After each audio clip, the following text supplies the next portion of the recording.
ये देखिए, ये shell scripts, different SH scripts बने पड़े हैं, जैसे OFS backup.sh।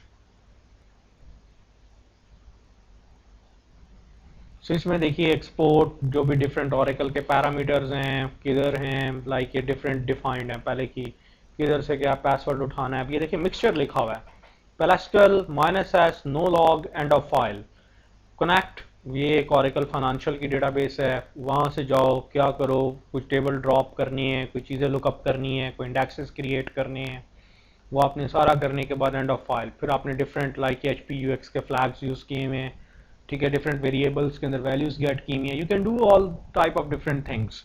ये बाप पे डिपेंडेंट होता है कि आपको कितनी अच्छी शेल स्क्रिप्टिंग आती है। यूनिक्स में एक चीज़ याद रखिएगा, वही काम 2 लाइनों में भी हो जाता है और वही काम 100 लाइनों में भी हो जाता है। जितना अच्छा एक्सप्लोर कर लेंगे उतनी शेल स्क्रिप्टिंग जिसे कहते हैं आपकी कम से कम होती जाती है और डेफिनेटली आपको बहुत ज़्यादा बेनिफिट्स भी मिलते हैं, ठीक है। एल्स आप लोग जिसे कहते हैं वो यूनिक्स आपको खपा देता है ठीक ठाक। हाँ जी, डीबी हाँ, DBMS जॉब्स लाइक वो भी आएंगे हमारे पास, हमारे सिलेबस में भी है, how to create a DBMS job. सिर्फ जॉब ही नहीं, जॉब ग्रुप वगैरह भी बनाना, जॉब टेम्पलेट वगैरह भी बनाना। वो तो DBMS_job.create, क्रिएट का उसका एक पैकेज होता है, आप डायरेक्ट एग्जीक्यूट करें, जॉब का नाम वो लेगा, जॉब क्या है, क्या कोई शेल स्क्रिप्ट है, क्या कोई प्योर DBMS जॉब है, हाइब्रिड है, क्या चीज़ है, वो आपसे सारे पैरामीटर्स लेता है।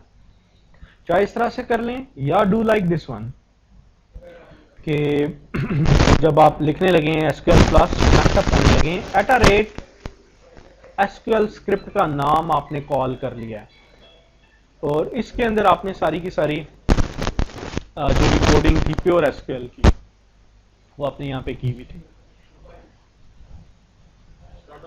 जी हाँ, लेकिन इस SQL फाइल के अंदर आप प्योर वही काम करेंगे क्योंकि ये आपकी डेटाबेस स्क्रिप्ट फाइल है, ये सिर्फ SQL का कोड एग्जीक्यूट कर सकती है, नॉट मोर देन दैट। अब आप क्योंकि जब आप ये शेल स्क्रिप्ट डिजाइन करते हैं तो शेल स्क्रिप्ट में तो यू हैव ऑप्शन मिक्स, कहीं पे ऑपरेटिंग सिस्टम की कमांड यूज कर रहे हैं, कहीं पे आप शेल स्क्रिप्ट को कॉल कर रहे हैं, कहीं पे आप एक शेल स्क्रिप्ट में दूसरे शेल स्क्रिप्ट को कॉल कर रहे हैं, कहीं पे आप SQL फाइल्स कॉल कर रहे हैं, तो आपकी ऑप्शन होती है। शेल स्क्रिप्ट आपको बहुत ज़्यादा बेनिफिट्स देता है, लेकिन ये नेचर ऑफ जॉब पे डिपेंडेंट है। मैंने आपसे पहले कहा कि शेल स्क्रिप्ट आप उस वक्त यूज़ करेंगे जब ऑपरेटिंग सिस्टम की अदर यूटिलिटीज़ आपने यूज़ करनी है, ठीक है, लाइक फाइल सिस्टम यूज़ करना है, कॉपी पेस्ट, FTP, SSH या इस तरह की ऑप्शन यूज़ करनी है। प्योर DBMS जॉब्स ऐसे तमाम काम जो डेटाबेस की डोमेन के अंदर क्लीन कोड या प्रोसीजरल वे से हो जाते हैं, ठीक है, उसके लिए शेल स्क्रिप्ट की कोई ज़रूरत नहीं होती। डन। अब आते हैं जी P फाइल्स के ऊपर।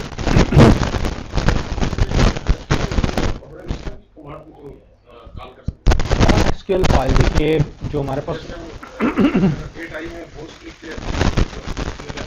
चंद एक लिमिटेड एनवायरमेंट्स से वैल्यू लेना, एनवायरमेंट को कॉल करना, लेकिन वो सारे वेरिएबल्स होते हैं जो SQL प्लस अलाउ करता है, लाइक जो शो पैरामीटर ऑल के साथ, ठीक है ना, क्योंकि आप किसे कमेंट कर रहे हैं, आप बता रहे हैं कि जी ये फाइल चला दो @abc.sql।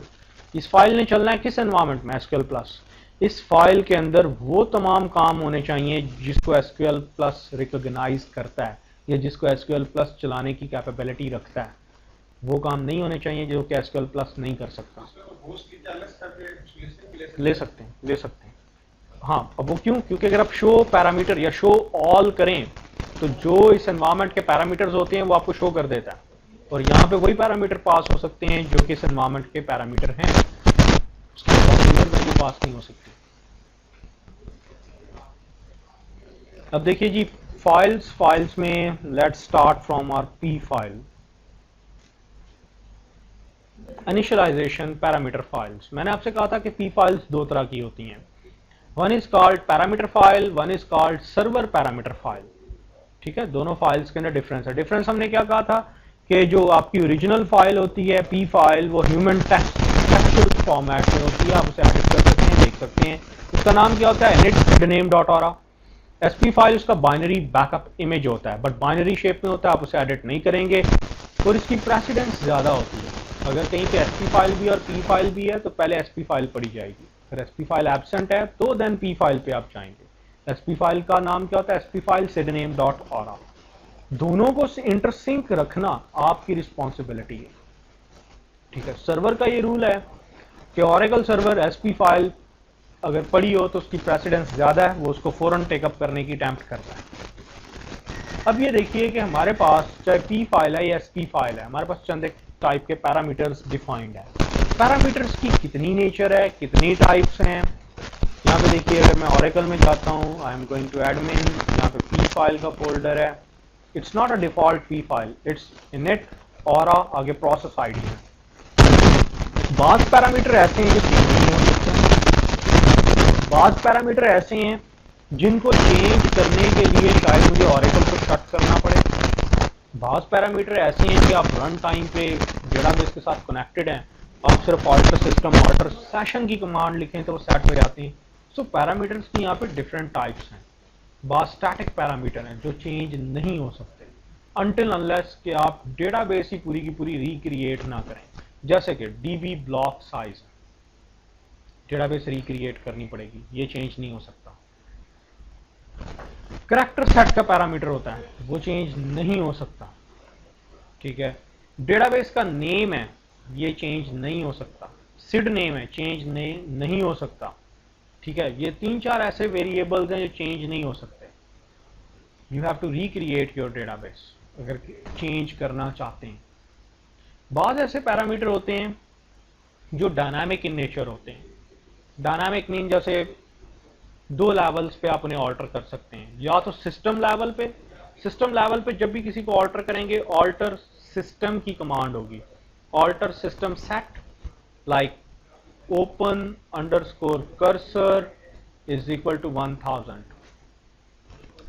ये कमांड ऑल सेशंस, डेटाबेस के जितने भी सेशंस हैं उसके ऊपर इफेक्टिव होगी।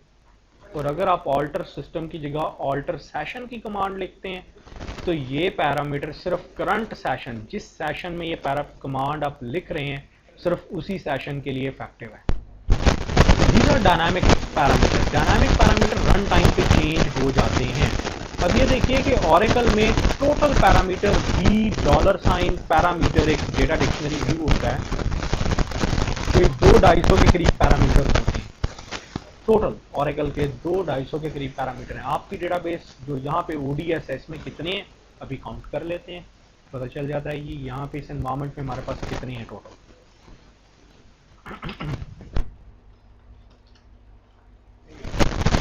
तो एज अ ये लॉगिन होना पड़ेगा।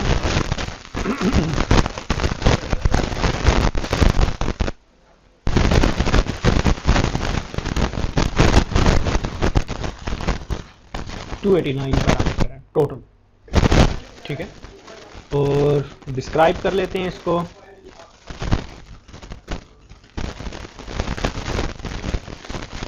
नेम वैल्यू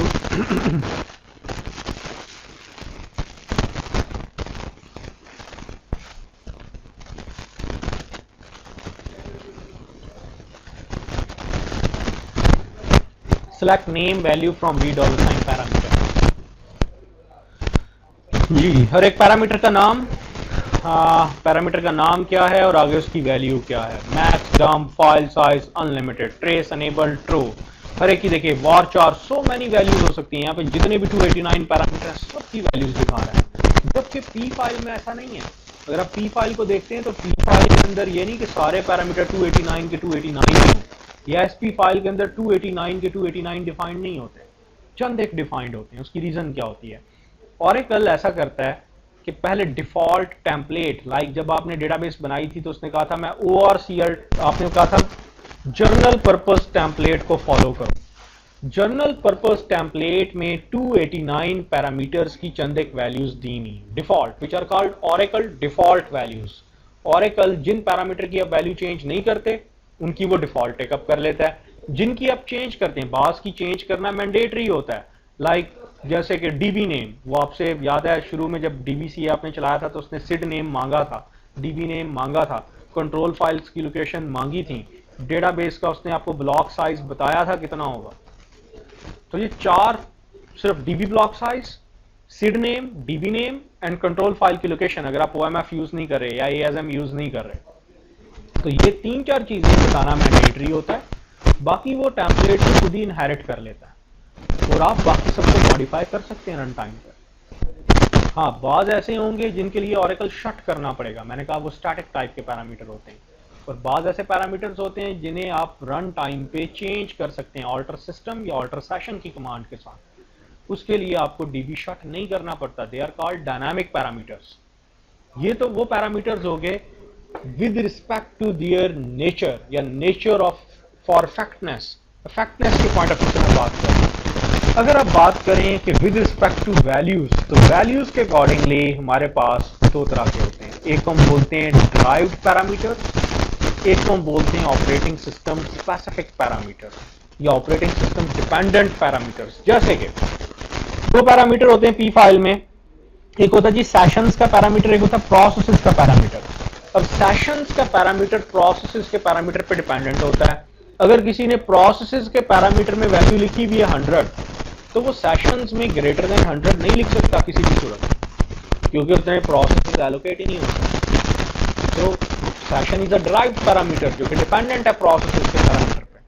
लेकिन बास पैरामीटर ऐसे होते हैं जो ऑरेकल के टेम्पलेट पे भी डिपेंडेंट नहीं होते, बल्कि वो डिपेंडेंट होते हैं ऑपरेटिंग सिस्टम पे। जैसे कि डीबी ब्लॉक साइज, आपको याद है जब डीबीसी आपने चलाया था तो उसने 8 किलोबाइट वाली ऑप्शन एनग्रेव दी थी, उसने ऑप्शन दी नहीं थी कि आप 8K के अलावा कोई और चूज कर सकते हैं। तो बस 8K मजबूरी है क्योंकि आप ext3 फाइल सिस्टम यूज कर रहे हैं, आपने रूट ext3 के ऊपर माउंट की हुई है, फॉर्मेट की हुई है, डेफिनेटली 8KB से बड़ा नहीं बना सकते। ठीक है, तो चंद एक पैरामीटर्स की ऐसी वैल्यूज भी होती हैं कि आप चेंज करना चाहें भी तो आप नहीं कर पाएंगे। हाँ, फ्यू पैरामीटर्स की ऐसी वैल्यूज होती हैं यस जिसको आप चेंज कर सकते हैं, जैसे कि SGA का साइज है, PGA का साइज है, मैक्सिमम साइज है, ओपन कर्सर कितने हो, कितने ऑरेकल ब्लॉक्स पड़े। चलिए खैर अभी 1 बाय 1 पैरामीटर्स को पढ़ना शुरू करते हैं। पहला पैरामीटर है जी control underscore files. Look at, अगर आप ये देखें तो पैरामीटर वैल्यू कैरेक्टर भी हो सकती है, न्यूमेरिक भी हो सकती है, टेक्सचुअल भी हो सकती है। चंद एक रूल्स आपको जो याद रखने हैं, अगर नंबर वैल्यू है डायरेक्ट नंबर वैल्यू लिख दें। एक से ज्यादा वैल्यूज जब भी होंगी तो दरमियान में कॉमा आएगा, कॉमा कॉमा के बाद अगली वैल्यू। जब कभी ऐसी वैल्यू हो जिसमें special characters like dot underscore @ आता हो तो वो डबल कोट्स के साथ होती है, जैसे db underscore domain orcl @oranet.com। ठीक है, तो वे डबल कोट्स के अंदर थी। कंट्रोल फाइल एक से ज्यादा फाइल्स हैं, 3 फाइल्स हैं, parenthesis begin parenthesis and, double quotes के साथ फाइल का नाम, दरमियान में कॉमा, फिर डबल कोट्स, क्योंकि इसमें स्पेशल कैरेक्टर फ्रंट स्लैश आ रहा है, दरमियान में डॉट भी आ रहा है, इसलिए डबल कोट्स के साथ आपने इसको एनक्लोज किया। अब ये देखिए अगला है जी डीबी रिकवरी फाइल डेस्कटॉप का फ्लैश रिकवरी एरिया किधर हो। जैसे यहाँ पे देखिए शुरू में पहला था डीबी ब्लॉक साइज, एक ऑरेकल ब्लॉक का साइज कितना हो 8 किलोबाइट। ओपन कर्सर, आपका जो सर्वर प्रोसेस बनता है, आपने पढ़ा था कि जी यूजर प्रोसेस बनता है, यूजर प्रोसेस सर्वर प्रोसेस बनाता है, सर्वर प्रोसेस इंस्टेंस के साथ कम्युनिकेट करता है। सर्वर प्रोसेस और हर एक बैकग्राउंड प्रोसेस का अपना अपना PGA होता है, प्रोग्राम ग्लोबल एरिया। इस प्रोग्राम ग्लोबल एरिया में कितने कर्सर्स ओपन हों, कितने प्राइवेट SQL एरियाज ओपन हों, वो आपने यहाँ पे बताया है जी। हाउ मेनी ओपन कर्सर 300, एक सेशन में 300 कर्सर ओपन होने चाहिए। वो लोग जो कर्सर खेलते हैं PLSQL प्रोग्रामर, वो ये याद रखते हैं कि अगर उन्होंने ये अपना कोड PLSQL का चलाया इस मशीन के ऊपर, इस डेटाबेस के ऊपर, और जिसमें 300 प्लस कर्सर ओपन करने की अटेम्प्ट की, नहीं होंगे, एक्सेप्शन आ जाएगी PLSQL में। ठीक है, रीजन क्योंकि ओपन कर्सर में 300 वैल्यू लिखी हुई है। इंक्रीज करते हैं इट्स ओके।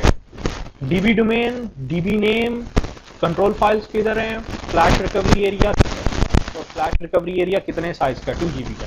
कंपैटिबिलिटी, इसका इंस्टेंस हमेशा कंपैटिबिलिटी में लीस्ट वैल्यू लिखते हैं, मुझे पता है कि 11.1.0.6.0, लेकिन कंपैटिबिलिटी में जितनी लीस्ट आप देखेंगे वर्जन फीचर्स आपने इससे लोअर डेटाबेस से इंपोर्ट करने हैं तो हो जाएगी। डायग्नोस्टिक डेप्थ, अगर आप ना भी लिखें और आपने ऑरेकल बेस का पाथ सेट किया तो एडीआर हमेशा ऑरेकल बेस की बनती है। Look at ADR automatic diagnostic repository जिसे आप कहते हैं, ये डायग्नोस्टिक, ये ऑरेकल बेस नहीं, वन ऐप ऑरेकल आपने डॉट बैश प्रोफाइल में डिफाइन किया है कि export oracle base is what this one, oracle home is product 11.1.db_1, ठीक है। सो डायग्नोस्टिबिलिटी एडीआर, देन उसके बाद अगली ऑप्शंस, स्क्रीन ही बंद हो गई।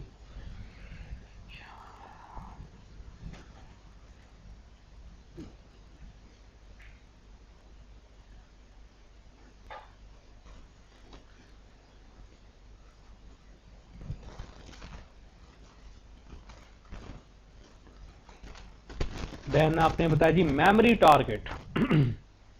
लुक एट हमारे पास यहाँ पे कोई कहीं पे आपको एसजीए टारगेट का पैरामीटर नहीं था।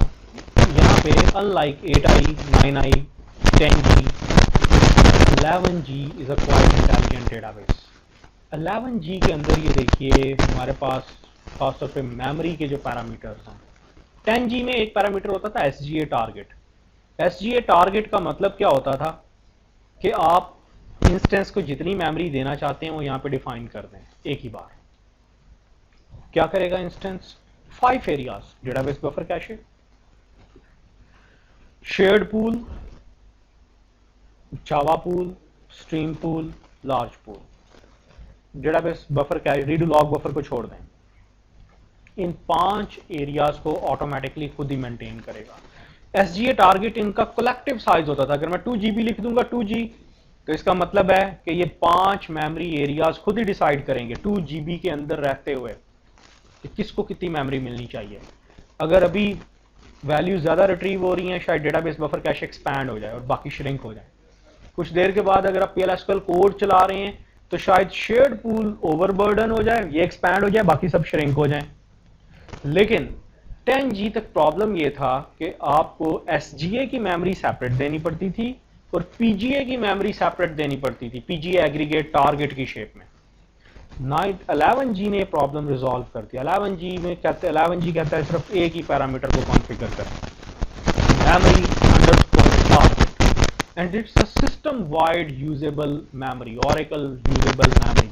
अगर मैंने मेमोरी टारगेट में 2GB लिख दिया तो इसका मतलब है कि आपका SGA प्लस PGA दोनों मिल के 2GB मेमोरी टोटल टेकअप करेंगे। वो खुद ही डिसाइड करेंगे कि SGA को कितनी मेमोरी मिलनी चाहिए, PGA को कितनी मिलनी चाहिए, ठीक है। अनलाइक 10G यहां पे ऐसा नहीं होता। नंबर 2, मेमोरी टारगेट जब आप कॉन्फ़िगर करते हैं तो उसमें SGA टारगेट ऑटोमेटिकली कॉन्फ़िगर हो जाता है। इसकी P फाइल में कहीं पे आपको DB cache size, shared pool size, large pool size, stream pool size, Java pool size, ये 5 पैरामीटर नजर नहीं आएंगे। SGA टारगेट नजर नहीं आएगा। आपको सिर्फ एक पैरामीटर कॉन्फ़िगर करना है, मेमोरी टारगेट। अब जैसे आप पहले पढ़ के आते थे जी SGA मैक्स टारगेट, इसी तरह से होता है memory max target. Memory max target ये होता है कि SGA PGA को टोटल मिला के मैक्सिमम कितनी मेमोरी दी जा सकती है। अगर आप सेट नहीं करते तो जो मेमोरी टारगेट में वैल्यू है वही मेमोरी मैक्स टारगेट में वैल्यू होती है।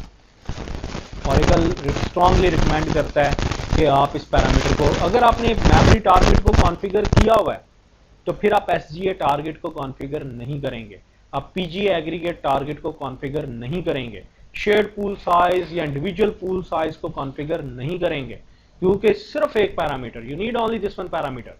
ये सारे पूल्स PGA SGA सबको खुद ही कॉन्फ़िगर करते हैं। आपको सिंपल मेमोरी बतानी है कि कितनी मेमोरी देनी है। ये automatic shared memory management enabled है, ASMM एनेबल्ड है, ये ऑटोमेटिक सारे काम खुद ही कर देता है।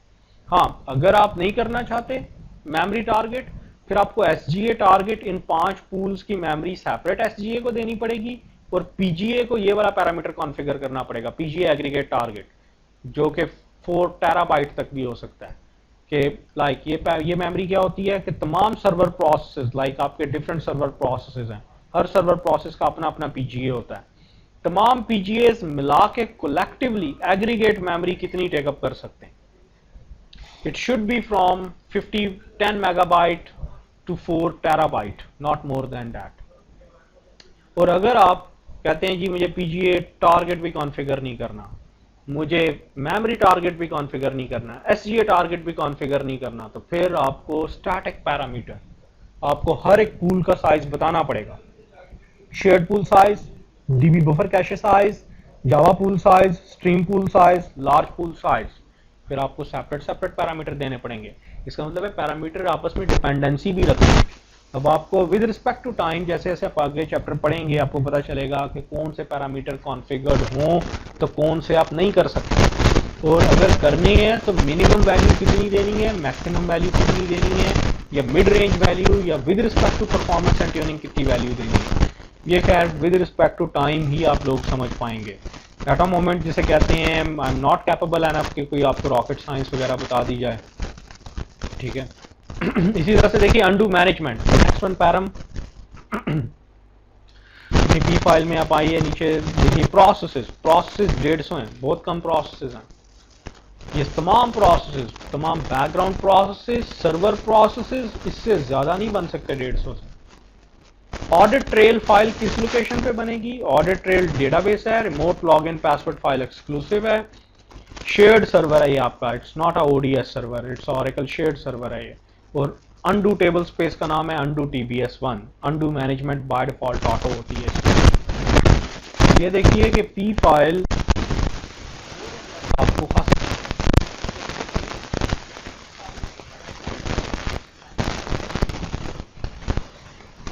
पी फाइल और पी फाइल दोनों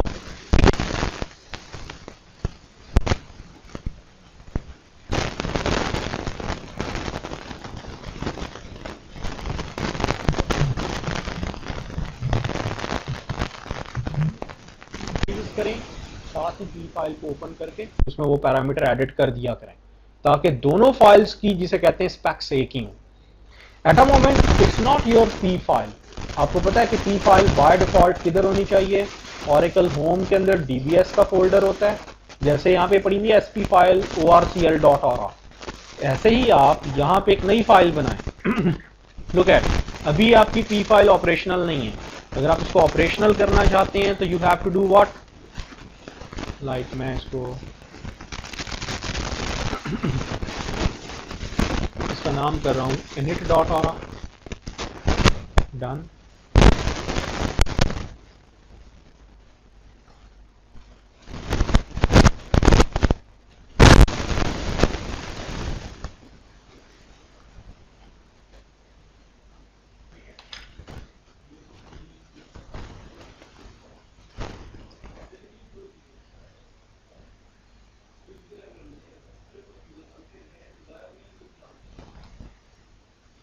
VI आपको पता है कि पी फाइल का नाम क्या होगा, init orcl.aura।